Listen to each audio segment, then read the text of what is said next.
Okay, so I finished chopping the wood now in this traditional way using an axe, and the reason that we chop all of this wood is because right now it has something like 40 or 50% water here, so it's really too wet to burn it in a nice way. And when we want to use it for the next winter, we want the water to be something like maybe 25%, 20-25, so we need to store this for the whole summer. And if you store those big pieces of wood, actually because of this bark, it doesn't really dry, so you need to cut it into smaller pieces, so this is exposed, and then this will dry down to something like 20%, and in the winter we can use it.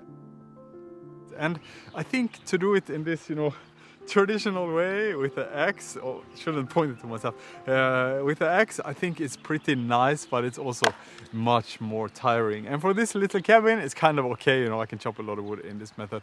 But for my father, who has a big house and also tried to make this a little bit like a business, then you need, of course, to have some modern machine so you can cut a lot.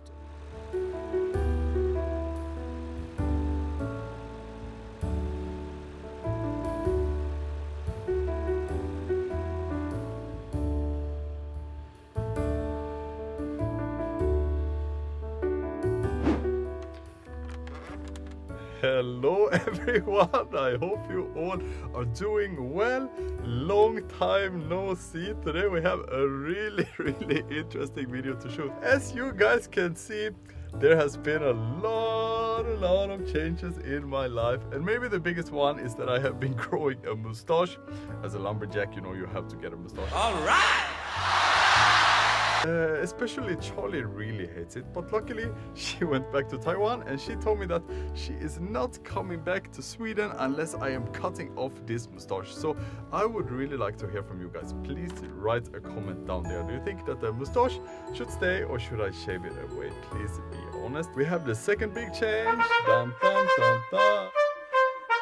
I am leaving this super convenient life as a YouTuber in Taiwan, to move back to Sweden to become a lumberjack, just like my grandpa and just like my father. And maybe that is not entirely the truth, but the truth is that my grandpa, of course, worked in the forest. He also owned a lot of forest, and then my father inherited this forest, and he is also a lumberjack now. And the pressure now is on my shoulder to continue this tradition, and it's especially important right now because right now you need to cut a lot of wood because you need to store it for the summer so it becomes really dry, and then in the winter you can use all of this super dry wood to heat up the house. And it's not just the house of my father, it's a lot of house in this village that my father is also helping to cut wood. So let's get started.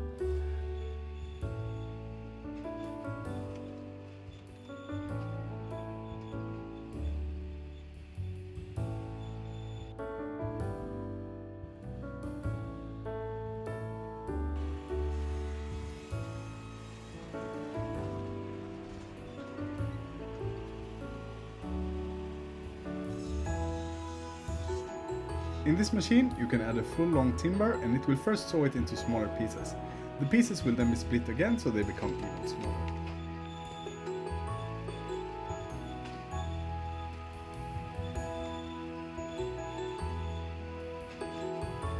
Then there is a transportation van to move them to a big bag. It takes us about 20 minutes to fill this bag.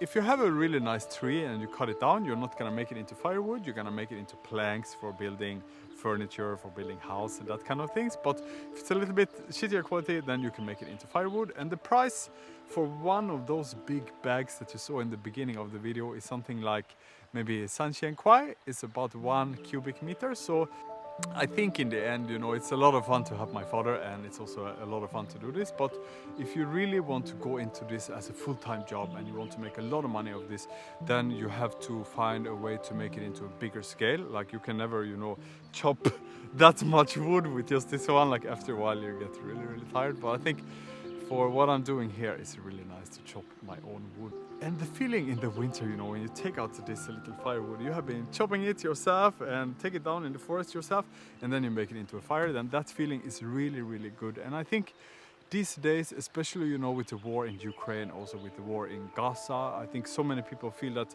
they want to, you know, generate their own electricity with solar panels, and they want to generate their own heat. You don't want to be dependent on, you know, heating with electricity, but then maybe the power plant doesn't work, or for some reason you don't get that electricity. And in that sense, of course, it's really nice to have your own wood that you can burn, because then no matter what happens, you can always go and get that wood, you know. And it's a little bit the same feeling as if you are growing your own food, you know, your own carrots or your own apple, and then when you eat it, you really feel like, ah, this is something really natural and something that I have done for myself. And I think that feeling is really good. And every time I put up something like this in my video, a lot of people say, oh, you shouldn't cut down the forest, you know, shouldn't cut down the trees, it's bad for the environment. But the truth is that this is a very good way for the environment, because you go into the forest and you chop down a tree, and then you take that and you burn it, and that tree that you chop down, actually a new tree is going to take its place. You know, all of the CO2 that gets released, because, you know, CO2 leads to global warming. But that new tree in the forest is going to bind exactly the same amount of CO2. So it's like the net zero way of heating the house. Of course, when you burn the wood, it creates CO2, but that tree in the forest that you are planting is going to absorb the same amount of CO2. So this is like a net neutral way of doing it. Instead of, for example, you can heat the house by burning oil or burning other things, and if you burn oil, you take it down from the depth of the ocean, you know, where the CO2 is being stored in that oil, and you bring it up to the surface, and then you burn it, and you release a lot of CO2. And I really would like to hear from you guys, first of all, if you think I should keep the mustache or not, and second of all, if you think that this topic is interesting, if you guys think I should continue on this, what I'm doing today, be helping out my father a little bit, or if I should do something else. And yeah, please subscribe, please leave a like, please leave a comment. Thank you so much for watching, and I will see you all next time. Bye bye. An ocean, a cave, a dream that no one could save, a shelter, a whole life.